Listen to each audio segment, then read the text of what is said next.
Saudara-saudari, Injil kita pada hari ini diambil dari Injil Lukas bab 5 ayat 1 sampai 11.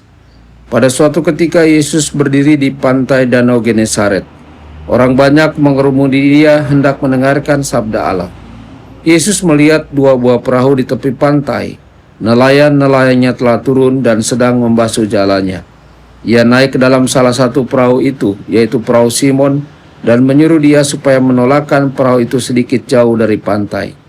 Lalu Yesus duduk dan mengajar orang banyak dari atas perahu.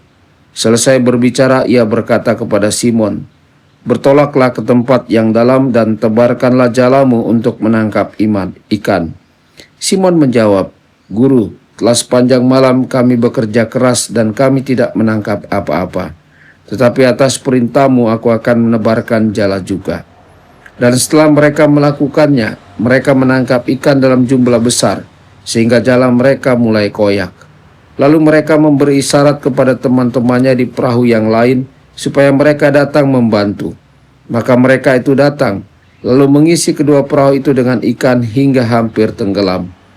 Melihat hal itu, Simon tersungkur di depan Yesus dan berkata, "Tuhan, tinggalkan aku, karena aku ini orang berdosa." Sebab Simon dan teman-temannya takjub karena banyaknya ikan yang mereka tangkap. Demikian juga Yakobus dan Yohanes, anak-anak Zebedeus yang menjadi teman Simon. Yesus selalu berkata kepada Simon, "Jangan takut, mulai sekarang engkau akan menjala manusia." Dan sesudah menghela perahu-perahunya ke darat, mereka lalu meninggalkan segala sesuatu dan mengikuti Yesus. Demikianlah sabda Tuhan. Terpujilah Kristus.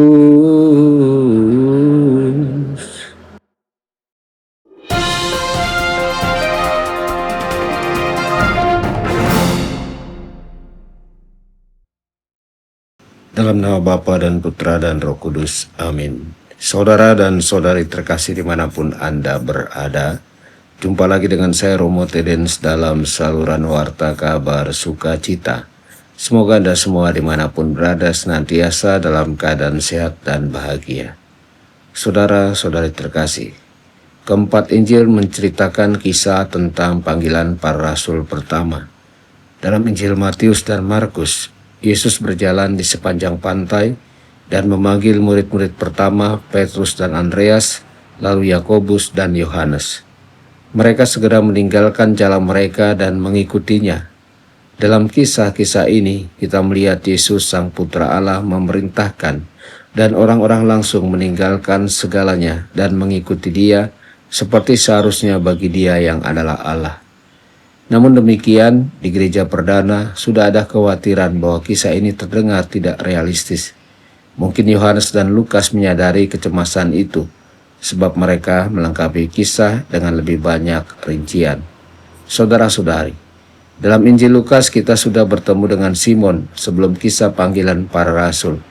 Setelah Yesus ditolak oleh orang-orang Nazaret, ia pergi ke Kapernaum, kota tempat tinggal Simon dan Andreas. Ia tinggal beberapa waktu di rumah Simon dan menyembuhkan ibu mertuanya. Simon sudah melihat Yesus melakukan satu mukjizat. Maka menarik bahwa ketika Yesus pergi ke pantai untuk mengajar, ia meminta Simon untuk meminjam perahunya. Pagi itu Simon dan teman-temannya sudah selesai menjala ikan dan hasilnya tidak memuaskan. Ketika Yesus menyuruh Simon bertolak ke tempat yang dalam dan menebarkan jala, reaksi pertama Simon sangat khas sebagai seorang ahli yang merasa pengalamannya diragukan. "Bukankah engkau seorang tukang kayu? Kami ini nelayan dan kami sudah mencobanya. Tidak ada ikan, percayalah. Namun kalau engkau yang menyuruh, aku akan melakukannya." Sikap Simon bisa dibilang agak lancang. Ia sudah melihat Yesus menyembuhkan ibu mertuanya, tapi tampaknya belum percaya bahwa Yesus juga bisa melakukan mukjizat di tengah laut. Saudara-saudari, seringkali justru di tempat yang paling kita kuasai dan merasa nyaman, kita paling mudah melupakan kehadiran Yesus. Ketika kita merasa menjadi ahli, kita merasa tidak perlu Allah ikut campur dan mengguncang prediksi serta perhitungan kita. Bahkan saat usaha kita gagal, kita hanya akan berbuah dalam hal-hal yang sungguh penting bila taat pada perintah Yesus dan berusaha melaksanakan kehendak-Nya. Buah dari jerih payah kita bisa saja tak terduga. Jadi meski kita bisa agak mengkritik Simon karena keraguannya, kita juga harus bertanya pada diri kita sendiri. Di bagian mana dalam hidup kita masih menolak perintah Yesus? Di mana kita berkata, sudah pernah dicoba tapi tidak berhasil. Meski kita tahu itu kehendak Tuhan, rasanya percuma. Lalu reaksi Simon sangat menyentuh. Setelah menyaksikan mujizat itu, ia penuh rasa malu dan bersalah. Ia langsung menyadari betapa duniawinya pikirannya, betapa terbatasnya pengharapannya akan kuasa Allah. Maka ia tersungkur dan berkata, Tuhan, pergilah daripadaku karena aku ini orang berdosa. Tapi Yesus tidak mengindahkan permintaan itu. Mujizat ini bukan tentang ikan, tapi tentang panggilan sejati Simon. Bukan lagi sebagai penangkap ikan, melainkan penjala manusia dalam jala Injil. Saudara-saudari, dari titik ini saya ingin masuk ke dalam cerita itu dan berkata kepada Simon, Simon, bangkitlah, ini bukan tentang dirimu, jangan sibuk dengan rasa malumu, dengarkanlah apa yang Yesus katakan. Dengan menceritakan panggilan para rasul pertama, Injil memberikan kita pola dasar panggilan hidup dalam gereja. Setiap orang yang telah dibaptis punya panggilan. Inilah salah satu ajaran besar Konsili Vatikan II yang belum sungguh-sungguh kita hayati. Kaum awam memiliki panggilan yang tak tergantikan untuk mewartakan Injil di dunia kerja dan kehidupan sehari-hari. Ini sangat penting hari-hari ini saat pekerjaan menjadi makin terspesialisasi. Kita butuh kalian profesional untuk menilai mana yang sesuai dengan Injil dan mana yang perlu dibersihkan. Para imam dan religius adalah rekan kerja dalam panggilan ini. Mereka dibutuhkan untuk membantu menghadapi situasi yang rumit di zaman ini. Tapi panggilan awam adalah sesuatu yang sangat penting. Maka saat menyaksikan panggilan Simon Petrus hari ini, mari kita renungkan tentang panggilan hidup. Mungkin kita merasa sudah mengenal Tuhan. Dia sudah datang ke rumah kita, bahkan berkhotbah dari perahu kita. Tapi lalu dia meminta sesuatu yang lebih menantang, yang mengguncang kenyamanan dan keahlian kita. Apakah kita mau taat seperti Simon, atau kita akan menunda-nunda?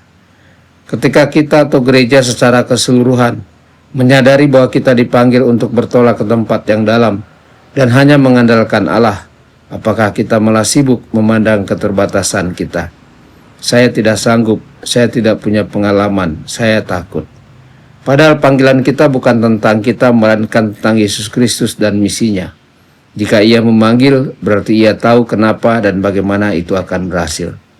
Tugas kita adalah kesetiaan dan kepercayaan, seperti kata Santo Paulus dalam bacaan kedua. Bukannya aku, tetapi kasih karunia Allah yang menyertaiku.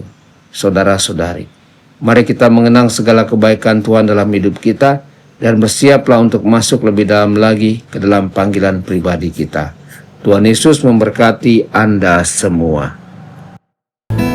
Sabda Allah adalah kebenaran.